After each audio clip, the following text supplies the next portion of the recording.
기도하겠습니다. 하나님, 오늘 귀하게 하나님의 말씀이 선포되는 이 자리가 여호와 삼마의 자리가 되게 하여 주시옵소서. 완성되고 회복될 영혼들과 교회, 가정, 그 기업과 직장과 학업의 터전과 삶의 모든 구석구석이 여호와 삼마, 곧 여호와께서 거기 계시는 삶의 터전과 생활의 터전이 되게 하여 주시옵소서. 무엇보다도 말씀이 선포될 자리인 찾으시는 교회와 사랑하는 성도들이 예배하기 위하여 모인 이 자리가 여호와의 삼마의 자리가 되게 해 주시옵소서.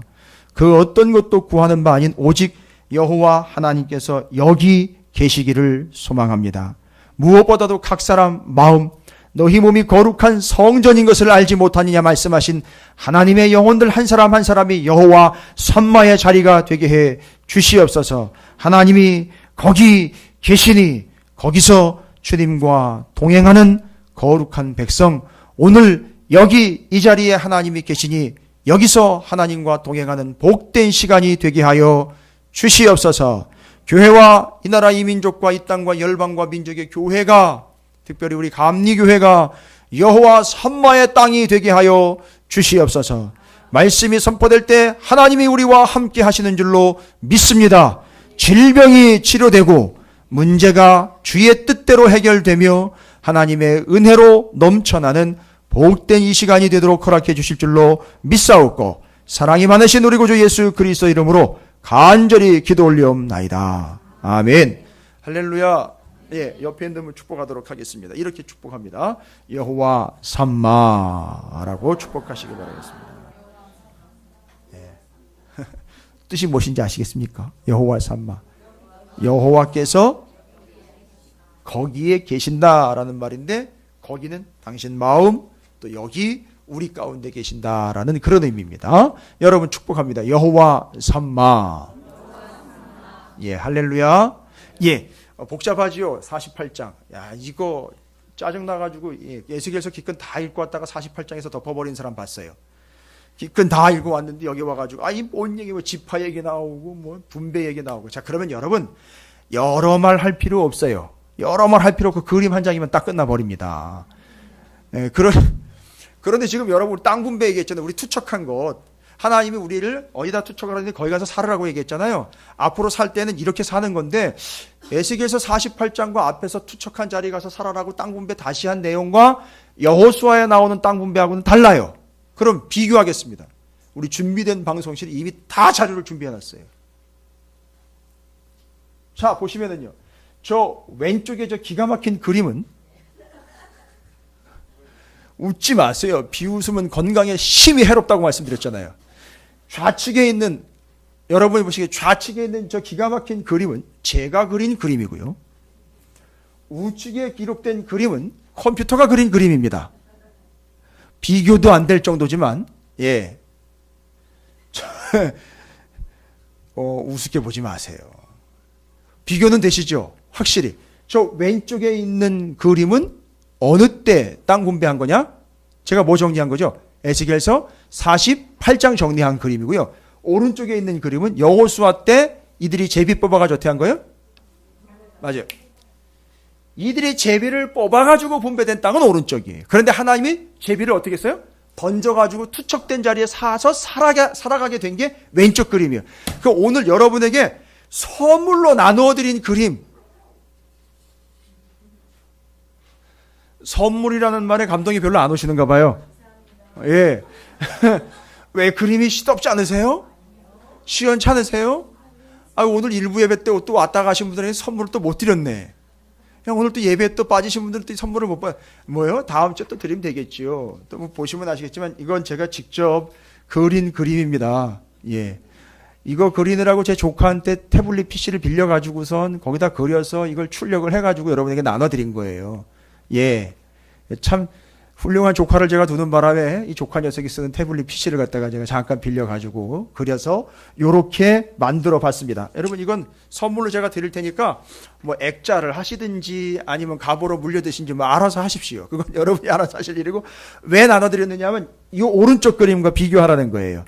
여호수아 때는 제비를 뽑아가지고 이렇게 군데 해가지고선 저렇게 땅을 나누어 가졌는데, 아니, 재밌는 현상은 에스겔서 우리가 읽은 오늘 48장의 구조를 보면 딱 저 구조예요. 그러니까 여러분이 지금 이제 성경을 보시면서 제가 나눠드린 그림 보셔도 되고, 앞에 있는 걸 보시면 이제 불을 꺼야 되니까 잘 안 보이실 수도 불을 켜야 되니까 안 보이실 수도 있지만, 나눠드린 걸 보시면서 한번 보십시오.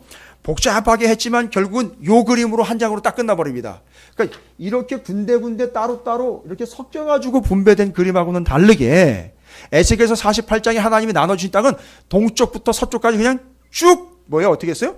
통으로 그냥 다 이렇게 분배가 됐다는 얘기를 의미상으로 하고 있는 거예요. 그러니까 완전히 다른 거예요, 그림은. 저런 식으로 분배된 적은 없어요. 그전에도 그렇고 그 이후도 그렇게 분배된 적은 없어요.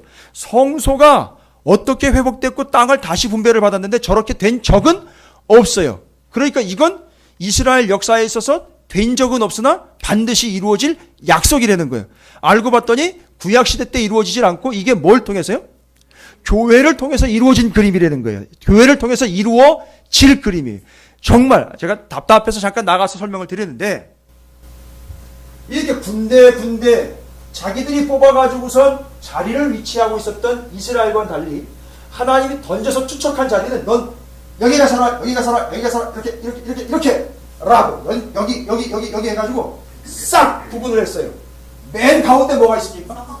여기 제사장이 따로 있고 성소가 있는 게 제사장이 사는 그 구역을 성소로 구별을 해서 이건 누가 책임지라는 거죠? 제사장이 책임지는. 그래서 하나, 둘, 셋이에요. 그래서 레위인, 제사장, 성읍 양쪽으로 군주라고 불리는 왕의 기업들이 싹 감싸고 있어요.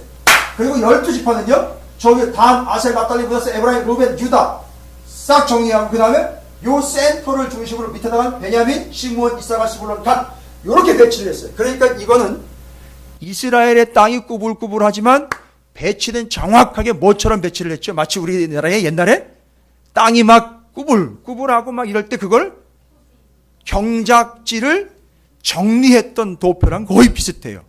그래가지고 이건 뭘 의미하려고 하느냐면, 이거는 에스겔서를 통해서 이스라엘 백성들이 바벨론 땅으로 끌려가 살거들랑 이런 식으로 살라는 거고, 나중에 교회가 다시 완성될 성전, 완성되고 회복될 온전한 의미의 교회가 탄생하면 그 교회가 어떤 의미를 가지고 가라는 거죠? 이 의미를 가지고 가라는 거예요. 그래서 제가 지금 두 개를 비교를 한 겁니다. 그런데 재미있는 첫 번째 사실은 뭐냐면, 여러분 맨 가운데, 누가 봐도 맨 가운데 센터에 뭐가 있는지를 확인하십시오. 맞습니다. 맨 가운데에 성소가 있어요. 성소가 있고 그걸 제사장들이 책임을 져요. 좌우로 뭐가 있죠? 왕의 기업인 왕들이 보호하고 있습니다. 그 다음에는요, 지파별로는요, 위아래로 하면 어떻게 되죠? 위다, 유다, 루벤, 에브라임, 므낫세, 납달리, 아셀, 단. 그 다음에 밑으로는요, 베냐민, 시므온, 이사갈, 스불론, 갓. 이렇게 해서 아래 위로 정확하게 무엇을 감싸고 있는 구조로 가고 있죠? 성소를 감싸고 있는 구조로 가고 있습니다. 맨 가운데 뭐가 있어요? 성소가 있어요. 성소는요, 의미가 뭡니까? 성소. 이제 구약적으로만 이야기한다면 지금 회복될 성전, 하나님의 임재. 그러니까 이 하나님의 임재를 여러분이 해석해 보세요. 하나님이 임재하시는 성소를 가운데다가 놓았어요. 하나님이 임재하시는 그 임재의 의미를 이스라엘 백성들의 지파별, 직분별 구분을 통해서 딱 그림을 보니까 이건 뭘 어떻게 하라는 얘기입니까 도대체? 여러분이 해석을 한번 해보십시오. 예?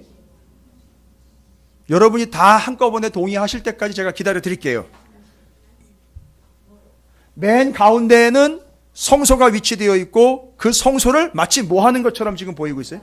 감싸고 있어요. 여러분 이따가 통성경 학교 때 간식이 뭔지 아세요 오늘?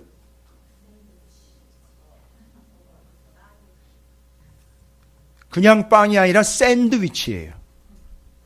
그 샌드위치 안에다가 싹 음식 재료를 넣어가지고 그 맨 가운데다가 핵심적인 탁 넣어가지고 그걸 한 입에 싹 씹어 먹으면 그것이 한 입에서 많은 풍미가 풍길 수 있도록 위에 빵 아래 빵 재료들이 싹싹 당기면서 맨 가운데를 핵심적으로 보호하는 것 같은.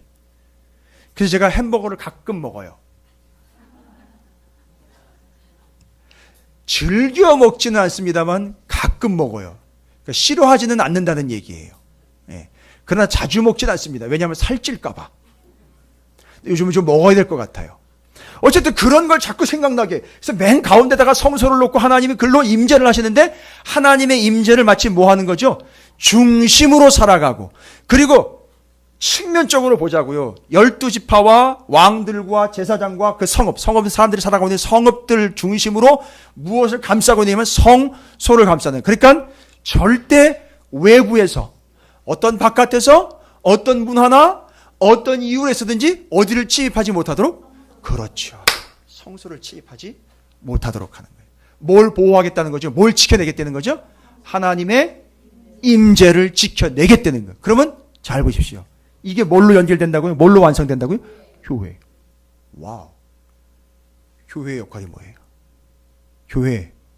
교회가 해야 할 일이 뭡니까? 우리가 교회로서 부르면 이게 완성될 교회의 의미라고. 교회가 추구해야 할 뭐가 뭐냐? 하나님. 이 그림으로만 보면은요. 이거 보고 탁 알아들은 거예요. 하나님 중심. 하나님 우선, 하나님 최선인 거예요. 그리고 그 안으로 어떤 외부적인 것들이 공격하거나 미혹될 것들이 들어오지 못하도록 어떻게 하는 구조죠? 막고 감싸고 있는 구조인 거예요. 이게 지금 에스겔서 48장의 구조예요. 그럼 제가 정확하고 명확하게 빼도 박도 못할 성격적 근거를 일러드리겠습니다. 상당히 중요한 내용. 자랑하려고 하는 건 아닌데 제가 이렇게 원고도 직접 이렇게 그려가지고 다 준비를 했어요, 여러분. 이거 가지고 지금 하고 있는 거예요. 이걸 정리를 하면 제가 기록을 하면 제가 정리가 되고 제가 은혜가 되고, 이걸 지금 자료로 다 쌓아놓고 이거 원하시는 분들은 제가 드릴게요. 예.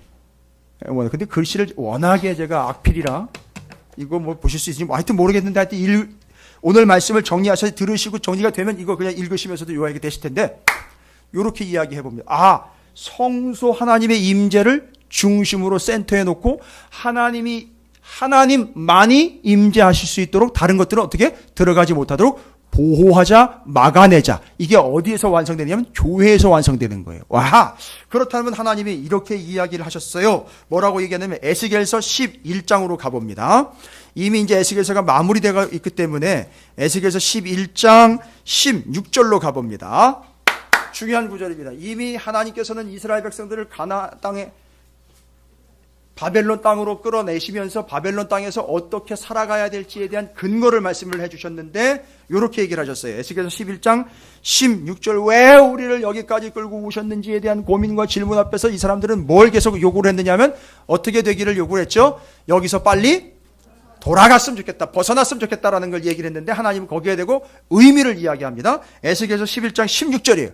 중요하고 정확한 구절이 이게 명확하게 에스겔서 48장과 연결되는 거예요. 그럼 11장 16절 함께 있습니다. 시작. 그런즉 너는 말하기를 주 여호와의 말씀에 내가 비록 그들을 멀리 이방인 가운데로 쫓아내어 여러 나라에 흩었으나 그들이 도달한 나라들에서 내가 잠깐 그들에게 성소가 되리라 하셨다. 와우! 뭐라고 얘기했었어요? 하나님이 내가 거기서 성소가 되겠다. 그러면 잘 보십시오. 저 그림에서 보면 저 성소에다가는 저 성소, 내가 에스겔서를 통해서 이야기한 너희들이 끌려갈 포로될 땅, 거기 어디예요? 바벨론 땅에서는 내가 너희는 비록 끌려갔으나 내가 너희에게 뭐가 되어주겠다? 성소가 되어주겠다. 그러니까 지금 이 뭐예요? 이 성소라는 말 대신에 뭘 써도 돼요? 예? 내가 너희에게 성소가 되어주겠다. 끌려간 땅에서 이렇게 살라고 얘기했고, 뭐를 가운데다 놓으라 그랬어요? 성소를 가운데다 놓으라 그랬죠. 그러니까 이 말은 뭘로 바꾸면 돼요? 하나님으로 바꾸면 되잖아요. 내가 성소가 되어주겠다 그랬으니까. 그러니까 뭘 건물을 짓게 해주겠다는 얘기가 아니라 내가 저 맨 센터에 있는, 정철환 집사님 미안해, 제가 나 왔다 갔다 해가지고 카메라 돌리느라고. 저 성소가 누가 되어주겠다? 하나님이 되어주겠다. 그러니까 지금 어떻게 살려는 거예요? 정확하게 다시 한번 해석해 보세요. 바벨론 땅에 끌려가면은 너희는 성소가 되어주겠다 그랬으니까 연결을 하시라고 제가 설명 다 드렸고, 에스겔서 11장 16절은 이미 내가 너를 위해 그 땅에서 성소가 되어주겠다 그랬으니까 저 성소 대신 하나님으로 바꾸면 제가 설명드렸잖아요. 그럼 어떻게 살라고 얘기한 거예요? 하나님 중심으로, 또한 하나님을 뭐 하는 구조라 했잖아요. 감싸서 저 성소를 뭐 하는 구조라고. 그러니까 여러분은 지금 아직 이 개념에 와닿질 않아요. 뭔 얘기예요? 맨날 우리는 뭐라고 얘기하면 하나님 날 보호하사, 하나님 날 지키시사. 도대체 어디가 계신 거예요? 나를 안 지키고. 주무시는 거예요? 조시는 거예요? 내가 이렇게 힘든데 왜 나를 안 지키고 어디 딴 데 가 계시는 겁니까? 원망과 불평이 신지 않습니다. 뭐 때문이에요? 뭐 해달라고요? 맨날 나 지켜달라는 거예요. 맨날 나만 바라봐 달라는 거예요. 다른 데 보지 말고 나만 지켜달라는 거예요. 그런데 하나님은 에스겔한테 뭐라고 얘기하냐면, 너희들이 끌려간 땅에서 내가 성소가 되어주겠다라는 말은 뭐냐 하면, 나 중심으로 살아가고 니들이 날 좀 지켜줘, 이런 얘기예요. 이 이야기를 아세요? 이 마음을 아십니까? 너네들이 나를 좀 지켜달라고. 너네들이 맨날 나한테 지켜달라고 얘기만 하지 말고 네가 날 좀 보호해주면 안 되겠냐.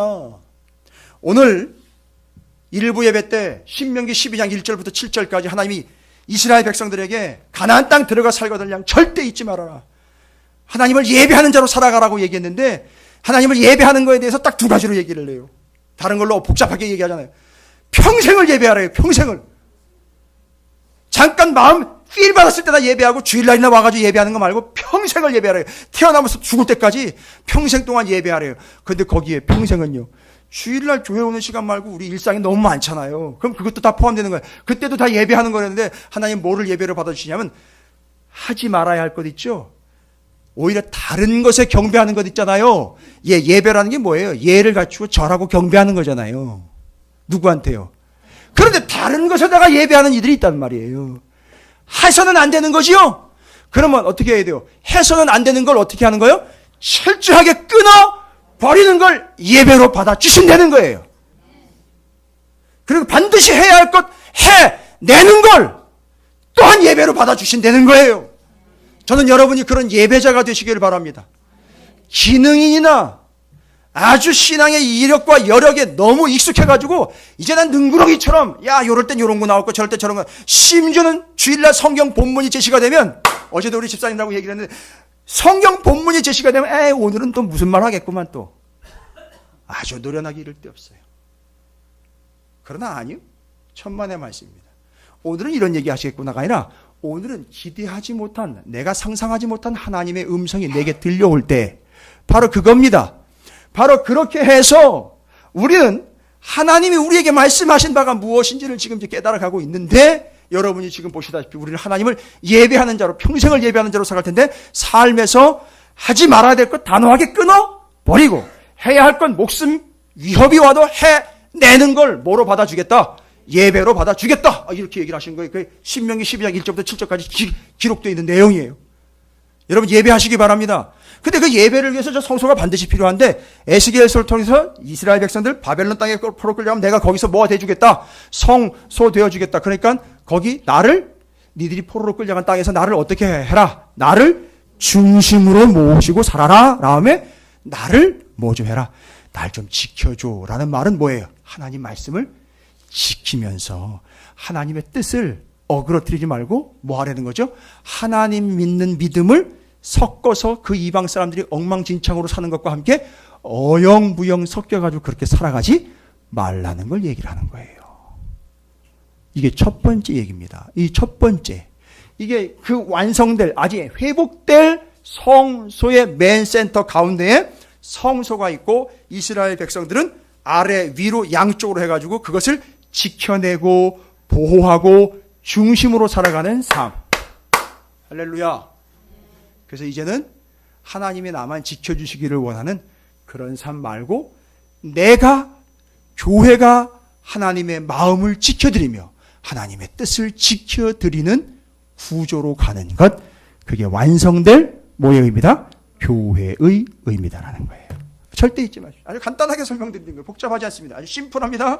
완성된 교회는 회복될 성전이 제시해주고 있는 바요. 맨 가운데 내가 너희에게 성소가 되어줄 테니 나를 중심으로 이제는 나를 좀 지켜주며 살았으면 좋겠다. 찾으시는 교회여, 나를 중심으로 나의 말과 뜻을 지키며 살아가는 것이 어떻겠습니까? 라고 물어보시는 거예요. 아니요.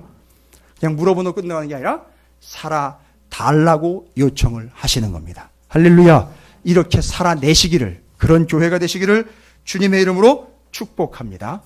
이렇게 70년을 하나님 중심으로 그렇게 핵심에 모시고 하나님 중심으로 살고 함께 모시며 지켜가는 삶을 사는 그 70년이 지나고 난 다음에 어떻게 했어요? 다시 예루살렘으로 돌아오게 됐다는 겁니다. 이 삶이 이어서 2부가 바로 그렇게 이어지는 거예요. 그런데 여러분께서도 이제 본문의 말씀들을 쭉 정리하면서 보실 수 있겠지만 이 지파는요, 아까 여호수아서에서 땅을 분배한 지파와는 다른 구조예요. 그렇죠? 완벽하게 다른 구조로 지금 그림 양쪽을 대기해 놨습니다. 그런데요, 완성될 교회로 오면, 제가 여러 번 말씀드렸습니다만 완성될 교회로 신약에 오면 여기 나와 있는 단서부터 저 밑에 갓지파까지 저 12지파가 신약 성경에는 소개가 되지 않아요. 12지파 이야기가 안 나와요. 그래서 신약 성경에 가면 12지파를 소개하지 않습니다. 12지파 무슨 지파 얘기를 안 해요. 그렇죠. 그럼 이거 참 의미가 복잡해질 수 있어요. 왜냐하면 지금은 지파로 설명을 했는데 이게 완성될 교회의 모습일 건데 완성될 교회로 가면 누구는 없어요. 12지파가 없고 무슨 파 붙은 건 여러분 지난 시간에 공부하신 분들, 통성학교 공부하신 분들 신구약 중간사를 지나면서 무슨 파가 생겨나냐면 12지파가 아니라 사두개파, 바리새파, 에세네파가 생깁니다. 이게 신구약 중간 시대를 지나면서 하나님의 마음으로부터 멀어져 버린 결과로 파생이 돼요. 물론 신구약 중간 시대 때는 무슨 좋은 일이 있었느냐면 모세오경과 구약 성경이 헬라어로 번역이 돼가지고 하나님의 말씀이 전 세계로 퍼져나가는 놀라운 역사가 일어납니다. 신구약 중간 시대 때 400년 동안. 그리고 거기서 하나님 향한 마음이 빠져버려요. 중심에다 놓고 하나님을 지켜드리는 삶, 하나님의 말씀을 지키는 삶에서 흐지부지되지면서 마음이 막 흐지부지되지면서 어떻게 돼버리냐면 하나님을 침범하며 하나님 외에 다른 것을 막 섬기기 시작합니다. 그러니까 마음이 확 빠져버려요. 그러면서 이스라엘 백성들 사이에서 12지파가 아니라 그 4개의 파벌로 분파가 되게 됩니다. 저 12지파는 야곱의 12아들의 명단이지만 그 지파는요, 마음이 빠져버려가지고 이 사람 저 사람 이것 저 모양으로 분리가 돼버린 걸 얘기를 하는 거예요. 그래서 흩어져 버린 걸 얘기합니다. 사두개파, 바리새파, 에세네파는. 그렇게 해서 파가 나옵니다. 놀랍습니다. 그렇다면 지금 이거는 뭘 이야기합니까? 이게 지파 가지고 되는 게 아닌데 신약 성경은요. 그럼 어떻게 설명을 해야 될까요? 어렵지 않습니다. 자, 보시면 요한계시록으로 가봅니다. 요한계시록 21장으로 가봅니다. 중요하게 제가 지금 철저하게 여러분 말씀으로 에스겔서에서 에스겔 앞으로 갔고 그 다음에 여러분께서 지금 이 지파 문제 때문에 또한 요한계시록을 합니다. 왜냐하면 신약 성경에는 12지파가 기록이 되지 않았기 때문에.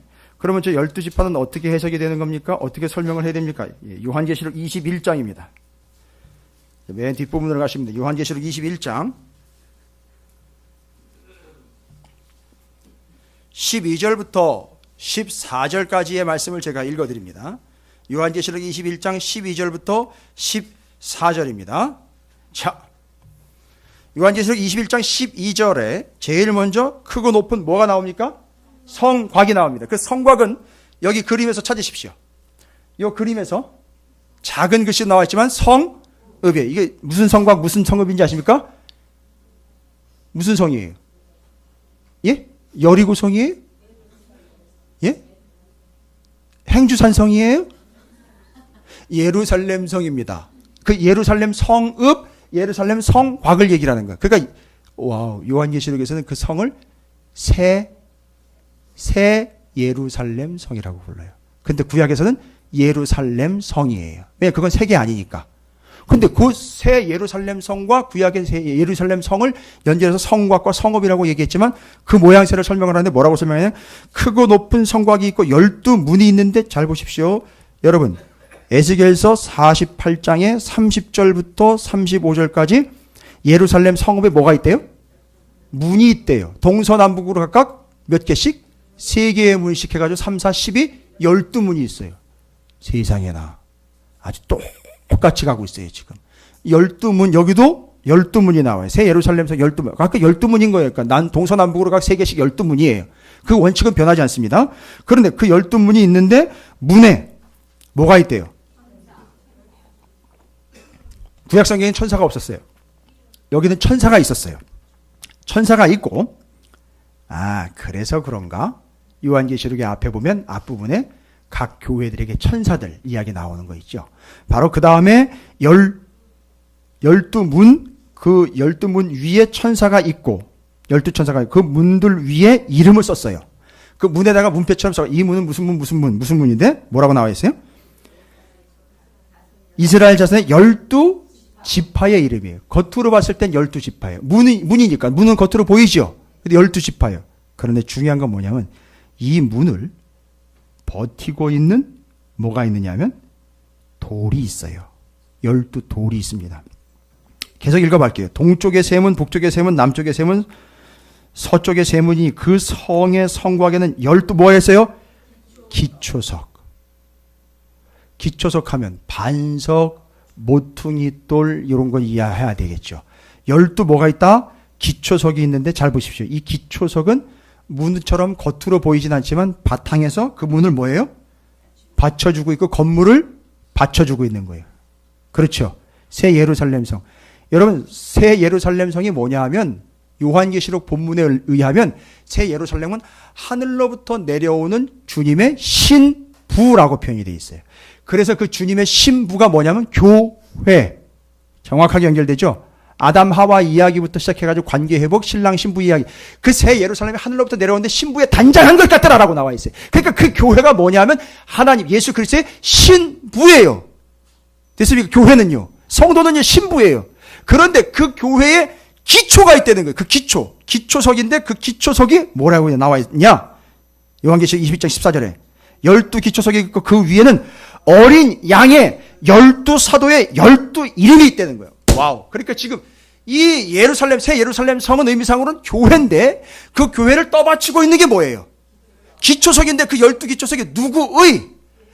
어린 양 예수의 12사도들이라는 거예요. 그러니까 이 교회는 지금 어디 위에 세워지는 거죠? 12사도들 위에 세워진 교회예요. 와우! 예전에는 그냥 12문 12지파인 줄 말하는데 지파가 그냥 이끌어가는 줄 아는데 그게 아니라 그 밑에 뭐가 바탕이 되고 있었어요? 12기초석, 그 12제자. 그러니까 구약성경에 이미 문 밑에 기초석으로 누가 깔고 있었던 거예요? 12제자가 깔고 있었고 그 12지파를 12제자가 받은 거예요. 그래서 이제는 12지파가 바치는 게 아니라 12제자가 바쳐서 교회를 이끌어간다. 제사장 나라 5개 특징이 있죠. 제사장 나라 5개 특징 뭡니까? 제사장 나라 5개. 6월절 어린 양으로 시작된 나라예요. 하나님의 용서가 있는 나라예요. 이웃 사이에 나눔과 평화가 있는, 나눔과 거룩이 있는 나라예요. 나라와 나라 사이에, 민족과 민족 사이에 평화가 있는 나라. 그 다음에 맨 5번째 제사장 나라는 장자와 성전으로 이끄는 나라예요. 와! 장자와 성전이니까 잘 보세요. 장자하고 성전이니까 맏아들이란 말이에요. 아들, 자식들 중에 맏아들, 첫째, 둘째, 셋째, 넷째 이래가지고 몇째까지 가요? 12째까지 가서 지파인 거예요. 됐습니까? 그래서 장자와 성전으로 이끄는 나라가 구약 39권의 제사장 나라예요. 그런데 이게 주님이 오시면 하나님 나라로 당겨버려요.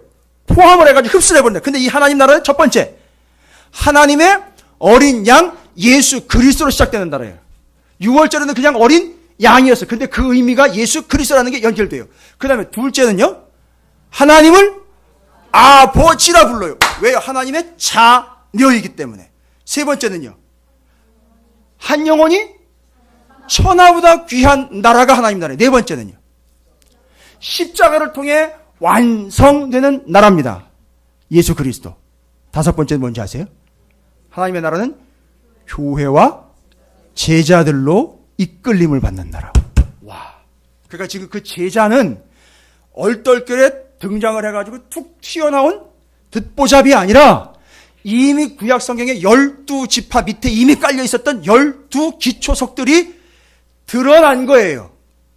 주님이 오셨을 때 싹 드러나가지고 이제는 12지파 중심이 아닌 12제자. 그래서 제가 중요하게 말씀드립니다. 그 12기초석 12제자가 기본이 돼가지고 옮겨가는 게 교회예요. 오늘날 신약의 성전의 의미를 갖고 있는 교회입니다. 따라서 신천지나 각종 이단들이 이야기하는 오늘날에는 너 무슨 지파 뭐 유다 지파 뭔 지파 막 이렇게 떠들어대는 얘기 있죠. 새빨간 거짓말들이 무식하게 이럴 데 없는 성경을 귓불도 모르는 진짜 무식한 얘기예요. 여러분 얘기 아니고 이단들 얘기하는 거예요. 제가 여기서 이렇게 얘기해요. 정말 성경을 귓불도 모르는 이단들이 오늘날까지 무슨 지파를 따지고 있는데 아니요. 지금 교회는 지파로 나가지 않습니다. 교회는 12제자로 나가고 있어요. 됐습니까? 제자로 나가고 있다. 제자가 이끄는 나라예요. 아직까지도 지파 얘기를 떠들고 있다는 얘기는 성경을 몰라도 너무 모르는 거예요. 이해가 되십니까? 지금 지파 얘기할 때가 아니에요. 12제자. 따라서 우리는 이제 교회의 완성된 의미로 보면 이 성전, 회복될 성전이 오늘날 완성된 교회로 됐을 때는 오늘날 우리는 뭐가 되어서 주님의 제자가 되어서 주님을 따르는 삶이어야 한다는 걸 이 그림이 이야기해 주고 있는 거예요. 요한계시록과 연결을 해서. 이해가 되십니까? 와. 그게 바로 이제 12지파가 12지파 소멸되는 게 아니라 어디로 이어진다? 그 기초석으로 연결되잖아요. 12제자들로 이어진다. 그래서 이제 우리는 뭘로 살아가는 거죠?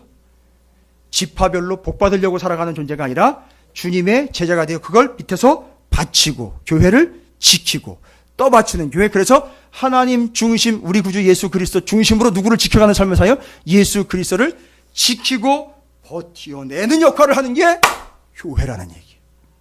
성도는 이제 뭐 하는 자들이라? 그 어린 양 예수의 제자들인 거예요. 따라서 우리는 어떤 삶을 살아야 된다? 스승인 예수 그리스도를 철저하게 따라야 한다는 얘기예요. 오늘이요, 정해진 바는 아니지만 모든 교회들이 거의 다 지키고 있는 스승의 주일이에요. 저는 뭐 스승의 주일을 선포하지는 않았습니다만 별로 의미가 없으니까요. 스승이 있고 제자가 있어야지 그건 가능한 얘기니까. 그런데 오늘 스승의 주일이에요. 만약에 스승의 주일을 설교한다면요, 이런 개념조차 모르는 채로 순전히 뭐 교회에서 수고하시는 선생님들, 목사님들 수고하는 데 갔다가 스승의 은혜 감사합니다. 물론 그것도 안 하는 것보다 낫겠지만 그런 의미 너무 약하지 않습니까? 이런 의미를 안다면 그렇죠. 정말 고맙고 감사한 게 무엇이고 우리 인생의 최고의 스승이 누구이고 진짜 우리를 그 생명의 길 예수 그리스도 인도하는 진정한 영적 스승이 누구인지 고민 좀 한번 해보시라는 얘기입니다. 예수 그리스도와의 관계에 있어서. 우리 그냥 대충 넘어가지. 뭐 스승이 어디 있습니까? 가르침을 받는 게 어디 있습니까? 내가 가르치기도 버거운 판인데 뭐 이렇게 그냥 넘어가는데 여러분 잊지 마십시오. 스승의 주일 뭐 스승 제자 이야기할 때 이 이야기 빼먹으면 예 맞습니다. 안 꼽는 찐빵이에요. 15일이니까 뭐 스승의 주일 카네이션이나 달아드리고 아니면 그걸 축복하는 의미로 아니요. 그런 의미가 아니에요. 지금 그 스승이 제자된 자로서 교회가 그 제자의 역할을 감당해야 하며 하나님 중심, 예수 그리스도 중심으로 예수 그리스도와 함께 예수 그리스도를 지켜내는 거예요. 복음을 지켜내는 자들로 살아가는 거예요. 저는 그래서 여기서 이쯤에서 이미 지난주에 마친 로마서를 통해서 로마서 16장 19절 성도들이여, 교회의 성도들이여, 선한 데는 지혜롭고 악한 데는 미련하라. 이 얘기인 거예요. 이거 얘기라고요. 순종하라. 휘파코에 딱 연결해 드릴게요. 휘파코에 휘프와 아코라는 말이 합쳐서 무엇 아래에서 경청해라. 뭐예요? 스승이신 주님 아래에서 건방지게 스승인 주님 위에 꼭대기에 올라가서 주님을 발로 짓누르지 말고 건방지게 예수 그리스도를 내 뒤로 따라오라고 얘기하지 말고 내가 그분 아래에서 스승이신 그분이 얘기하면 예 주님하고 듣는 게 휘파코의 순종, 제자, 스승의 관계라는 겁니다. 우리의 스승인 예수 그리스도를 이야기하는 겁니다. 교회는 그렇게 해서 이끌림을 받는 거예요. 여러분이 그 주님의 참된 제자가 되시기를 주님으로 축복합니다. 그리고 휘파코에 하시기 바랍니다. 그래서 선한 데는 지혜롭고 악한 데는 미련하시기 바랍니다. 그래서 하나님의 순종, 하나님 주님 발 아래에서 그걸 듣고 예 주님하고 손과 발로 움직였더니만 어떤 현상이 발생됩니까? 밑에 내 발 밑에 저벅저벅 뭔가 막 밟혀요. 알고 봤더니 내 발 아래에, 내가 주님 아래에 있더니만 그 내 발 아래에는 사단이 짓밟히고 있다는 거예요. 뭐 하고 있으니까? 하나님의 말씀에 휘파고 애하고 있으니까, 주님의 제자로서 따라가고 있으니까, 내가 쓰인 예수 그리스도를 따라가고 모시고 있으니까 내가 사단을 밟아 이겨야지 하지 않아도 주님을 따르고 순종하면 자연스럽게 내 발 밑에 사단이 들어와 있더라는 거예요. 할렐루야. 이게 바로 제자, 교회, 스승이신 예수 그리스도, 그래서 교회와 제자로 이끌림을 받는 하나님의 나라에 대한 설명이었습니다. 할렐루야. 그래서 우리는 12지파가 돼가지고, 이건 뭐 틀린 얘기는 아닙니다. 맨날 거기에만 매여서 12지파가 돼가지고 야곱이 뭐 하는 것만 맨날 상상하죠? 맞아요. 이단들이 맨날 그거 얘기하는 거예요. 야곱이 뭐 하는 것만 계속 포인트를 맞춰요. 죽기 전에 계속 손 얹어가지고 축복하는 것만 계속 얘기를 하는 거예요. 내가 이 지파 하니까 나 축복해주세요, 축복해주세요. 맨날 그것만 이거. 아니요. 제자는 그렇지 않습니다. 제자는 축복하는 게 아니라 어린 양 예수 그리스도를 따라서 모두 함께 고난도 함께 받아가는 12기초석 교회를 떠받치는 근간이에요. 그리고 그 모퉁이 돌과 같은 예수 그리스도 역할을 감당하는 게 제자들이에요. 할렐루야. 이제 교회는 주님의 제자가 되어 그 주님의 역할을 감당하며 대신할 수 있는 하나님의 거룩한 공동체 교회, 여러분이 주님의 제자된 자들이 되시기를 주님의 이름으로 축복합니다. 첫 번째 의미 정리되셨죠? 첫 번째는 성소 중심, 하나님 중심, 예수 그리스도 중심으로 우선 놓고 그걸 지켜내는 삶을 살아라. 두 번째는요, 우리 교회는 12지파로 복받는 삶 살아가는 그런 개념이 아니라 예수 그리스도의 참된 제자로 살아가는 12지파에 이어서 완성된 12기초석인 예수님의 제자들로 살아가는 게 교회 공동체이다. 할렐루야. 이제 끝으로 하나만 더 말씀드리겠습니다. 상당히 중요한 건데 할 얘기 너무너무 많아요. 내용이 상당히 많은데 복잡하지만 여러분께서는 정확하게 정리하실 수 있도록 딱 세 가지만 제가 말씀을 드릴게요. 그 뒤로 나옵니다. 뭐가 나오느냐 하면 그림을 보시면, 다시 한번 그림을 보시면, 제가 이제 그 그림을 좀 여러분이 선물로 드린 이유는 늘 보시면서 잊지 말라는 거예요. 잘 보세요.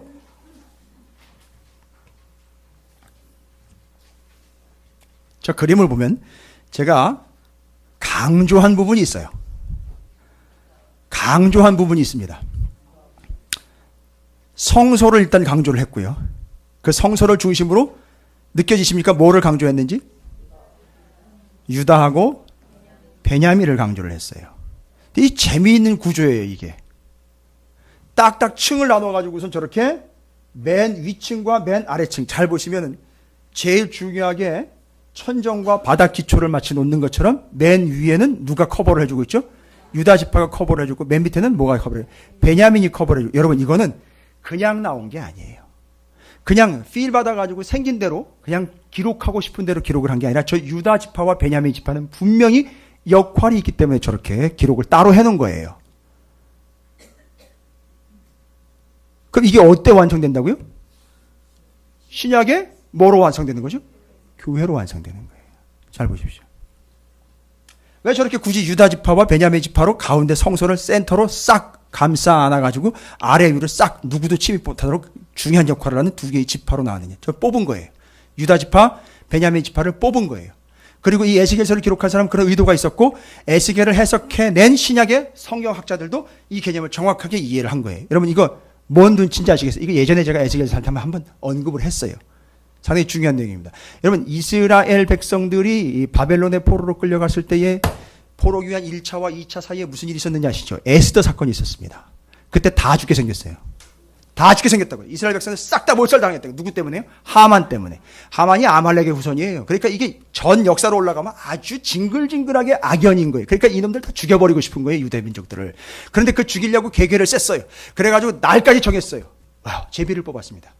그래가지고 어떤 날까지 받아놨는데 이거 다 죽게 생겼으니까 모르드기가 뭐라고 얘기하냐면 자기 사촌 혹은 뭐 조카라고 얘기했는데 에스더에게 네가 왕에게 가서 살려달라고 요청해라. 이때를 위해서 니를 이거 세워놨다. 했더니만 에스더가 아우 내가 부르지 않은지 나가면 죽습니다. 나를 안 부르지 꽤 오래됐어요. 그런데도 죽으면 죽으리라 하고 나갔어요. 그 모르드게와 에스더가 지파가 어느 지파냐면 베냐민 지파예요. 뭐 한 겁니까? 이스라엘을 지켜낸 거예요. 이해가 되십니까? 예. 놀랍습니다. 그 다음에는요, 1차와 2차 포로 귀환을 이끌어낸 사람 있죠? 예수와 수룹바벨, 그 다음에 에스라. 요 사람들요. 여러분께서 기억하십시오.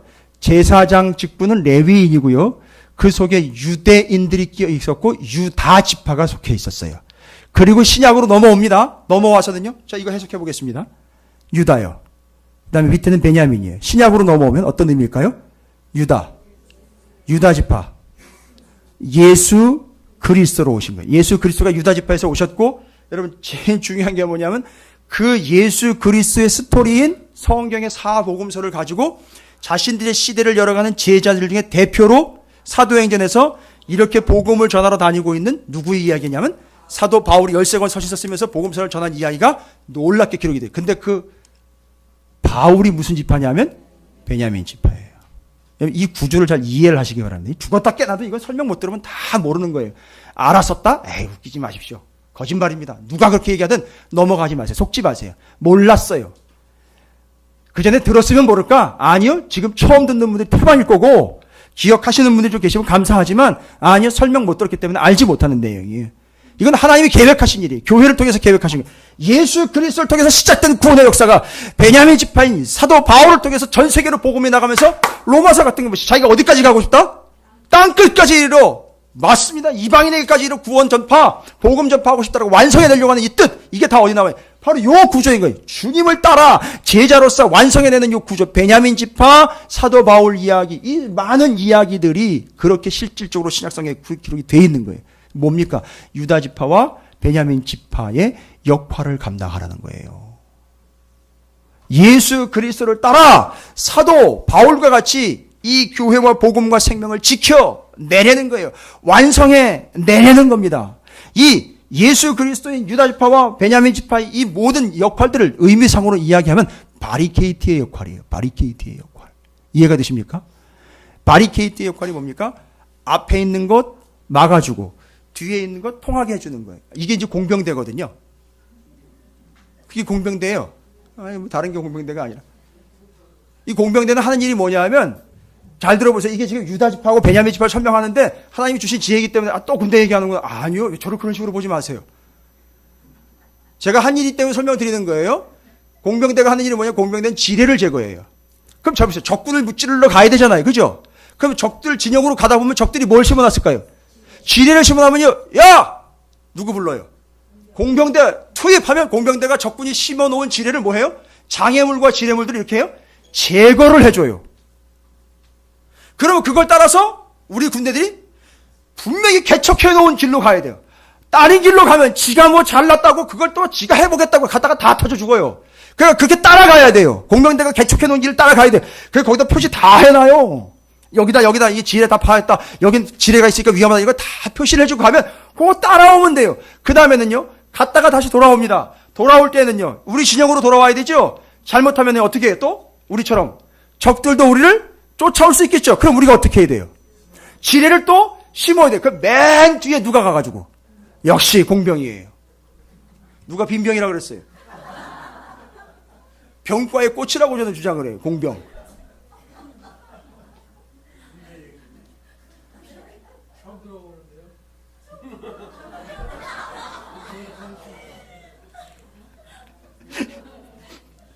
예, 맞아요. 정확합니다. 진짜 처음 들으신 얘기일 거예요. 이게 이제 찾으시는 교회에서나 하는 얘기니까. 근데 이제 병과의 의미상 그렇게 얘기하는. 그래서 본인들은 이제 빠져나올 때 우리 진영을 위해서는 또 뭐를 심어주냐면 지뢰를 심어줘요. 잘 보세요. 잘 보세요. 이걸 얘기를 할게. 유다 지파인 예수 그리스도께서 생명의 길을 열어놓으시니 다른 데로 가지 마. 그걸 따라가요. 따라가다 우리는요. 우리 교회 안으로 우리의 성도들의 삶으로 뭐가 들어와요? 이단과 적들과 거짓 교사들과 복음 아닌 것들이 쳐들어옵니다. 그럴 때 어떻게 해야 돼요? 베냐민 지파와 같이 막아주는 거예요. 개척과 막아주고 이것들을 교회를 위해서 그 중요한 역할을 해내는 유다 지파와 베냐민 지파, 다른 지파도 중요하지 아니요. 저들도 함께 힘을 보태고 있는 거 아니에요. 지금 꽉꽉 눌러주고 있는 거지 않습니까? 그 역할을 성도들 여러분, 제자 여러분들 감당하시기 바랍니다. 용역이 하는 거예요. 예수님처럼, 바울처럼. 할렐루야. 제가 잠깐 군대 이야기로 화제를 좀 전환을 했습니다만 아니요. 군대 이야기로 끝난 게 아니에요.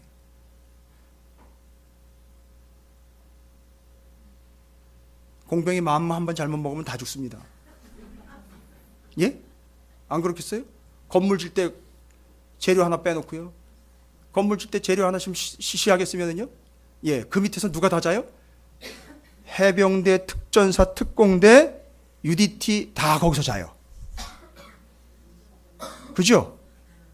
이건 더 이상 이제 군 문제로 발전할 수 있어서 제가 막도록 하겠습니다. 어찌되었든 우스갯소리로 말씀드린 거예요.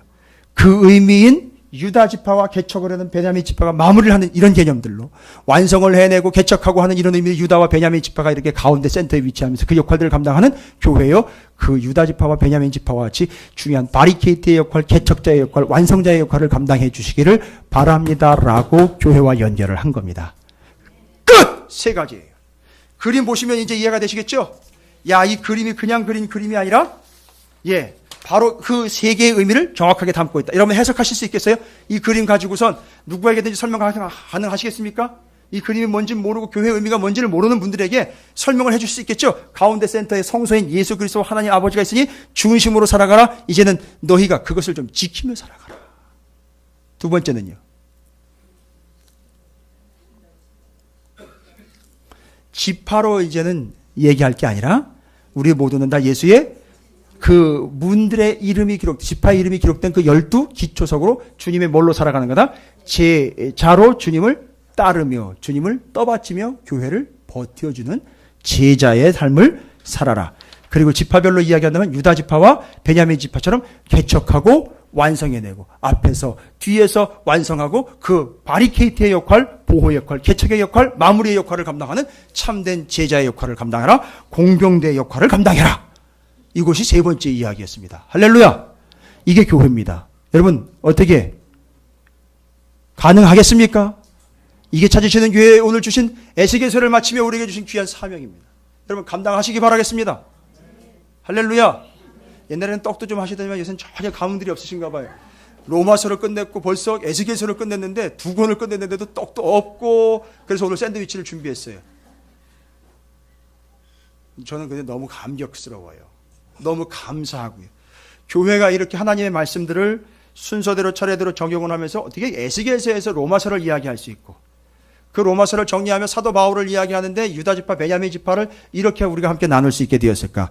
예, 충분하고 풍성한 하나님의 말씀 때문에 여러분과 함께 그 스토리라인으로 꿰일 수 있었습니다. 너무너무 감사하고 에스겔서 48장을 통해서 완성될 교회의 이루어질 교회의 모습들로 여러분들에게 주신 사명이라 믿으시고 오늘 이 시대의 교회로 살아가는 여러분 찾으시는 교회와 성도 여러분이 이 귀한 세 가지 사명을 잘 감당해 내시기를 주님의 이름으로 축복합니다.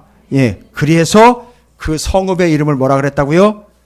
그 성읍의 이름을 여호와 샴마, 하나님이 주님이 거기 계신다. 그러니까 어떻게 하라? 주님을 보호하고 주님을 중심으로 주님의 제자로 유다 지파와 베냐민 지파처럼 개척하며 마무리하며 앞에서 뒤에서 그 역할들을 온전히 감당하는 참된 교회와 성도들 됩시다라는 의미로 말씀하고 있는 내용이에요. 그래서 못 그리는 그림이지만 직접 손으로 그려서 여러분에게 나누어 드린 선물입니다. 이 세상에 어떤 선물보다도 가장 소중한 선물이 될 것 같아서 제가 나누어 드리는데 나눠주는 사람은 상당히 마음이 들떠가지고 나눠드렸는데 받으시는 분들이 별로 감흥이 없는 것 같아가지고 제 마음이 좀 아프긴 하지만 어찌되었든 그 어떤 그림에도 비교할 수 없는 귀한 그림 보시면서 성경 48장, 에스겔서 48장의 내용들을 차분히 다시 한번 세 가지로 정리를 하면서 여러분이 적용할 수 있도록 하시면 좋을 것 같습니다. 결단하겠습니다. 주님, 제가 이제는 주님의 뜻, 마음을 지키며 살아가겠습니다. 중심으로 살아가겠습니다. 제자된 도리를 다하겠습니다. 또한 유다 지파와 베냐민 지파와 같이 앞에서 뒤에서 마무리하며 개척해 나가는 그런 신앙의 개척자와 바울과 같은 완성자가 되도록 이 하나님의 교회를 몸소 떠받치는 기초석이 되어서 주님을 떠받치는 반석이신 주님 위에 세워질 뿐만 아니라 주님을 떠받치는 진정한 제자의 삶을 살아가겠습니다. 결단하며 오늘 말씀을 정리하도록 하겠습니다. 주님의 이름을 한번 부르시고 통성으로 함께 기도하도록 하겠습니다. 기도합니다.